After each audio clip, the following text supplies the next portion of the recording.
Harish charitable trust ఆధ్వర్యం నిరుపేదకు సమకూరిన ఇల్లు. మాదిరెడ్డి వారి వీధిలో మట్టా రాంబాబుకు 35 గజాల స్థలం ఉన్నప్పటికీ ఇల్లు నిర్మించుకునేందుకు ఆర్థిక పరిస్థితులు సహకరించకపోవడంతో హరీష్ చారిటబుల్ ఆర్గనైజేషన్ ఆధ్వర్యంలో ఇల్లు నిర్మించి ఇచ్చినట్టు Harish charitable organisation chairman Talatam Harish పేర్కొన్నారు. రాంబాబు నూతన గృహాన్ని ఆయన ప్రారంభించారు. ఈ సందర్భంగా ఆయన మాట్లాడుతూ కాకినాడ సూర్యాపేట సుమారు 4.5 లక్షల రూపాయల ఇల్లు నిర్మాణం చేపట్టడం జరిగిందని అన్నారు. గతంలో జగన్నాథపురానికి చెందిన దివ్యాంగునికి ఇల్లు నిర్మించి ఇచ్చామని అన్నారు. తమ సంస్థ ద్వారా పలు సామాజిక సేవా కార్యక్రమాలు చేపట్టడం జరిగిందని ఆయన తెలిపారు. ఈ కార్యక్రమంలో శశాంక్, కోటయ్య, రామకుమార్, కస్తూరి, పట్టాభి, సురేష్ తదితరులు పాల్గొన్నారు.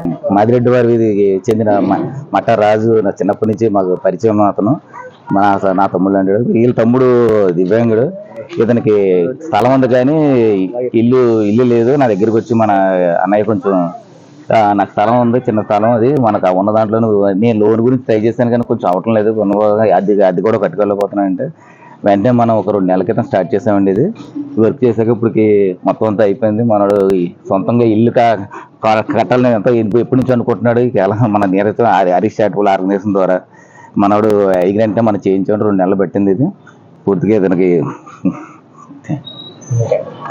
నాకు స్థలం ఉన్నది. హరీష్ గారు కట్టించి ఇచ్చారండి.